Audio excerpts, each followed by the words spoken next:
3। रासो काव्य की विशेषताएं बताइए अथवा आदिकालीन वीरगाथात्मक रासो काव्य का परिचय दीजिए अथवा रासो साहित्य के अभिव्यंजना पक्ष की विशेषताओं का विवेचन कीजिए अथवा आदिकालीन प्रमुख रासो कृतियों का परिचय देते हुए उनकी विशेषताएं बताइए। परिचय। आदिकाल की सर्वाधिक महत्वपूर्ण काव्य परंपरा रासो है, जिसमें चारण कवियों ने राजाओं के पराक्रम, युद्धों और शौर्य गाथाओं का जीवंत चित्रण किया है।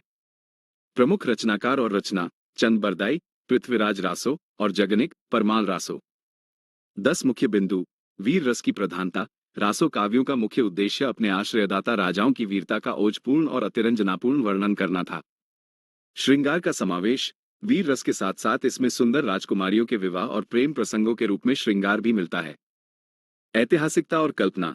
इन काव्यों में ऐतिहासिक पात्र तो हैं, किंतु घटनाओं और तिथियों में कल्पना का मिश्रण बहुत अधिक है। डिंगल और पिंगल शैली। वीर भावों के लिए कठोर डिंगल और कोमल भावों के लिए पिंगल शैली का सफल प्रयोग हुआ है। प्रबंध काव्य की परंपरा। रासो ग्रंथ मुख्य रूप से महाकाव्यों और खंडकाव्यों के रूप में लिखे गए हैं। युद्धों का सजीव वर्णन। कवि स्वयं सैनिक होते थे, इसलिए उनके युद्ध वर्णन अत्यंत सजीव और प्रभावशाली प्रतीत होते हैं। छंदों का वैविध्य। रासो कवियों ने छंद परिवर्तन में अद्भुत कौशल दिखाया है। इसे छंदों का अजायब घर भी कहा जाता है।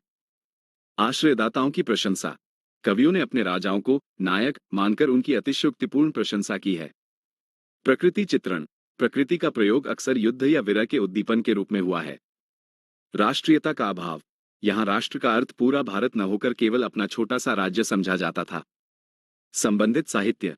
4 बांस 24 गज अंगुल अष्टप्रमाण। ता ऊपर सुल्तान है, मत चूको चौहान। निष्कर्ष।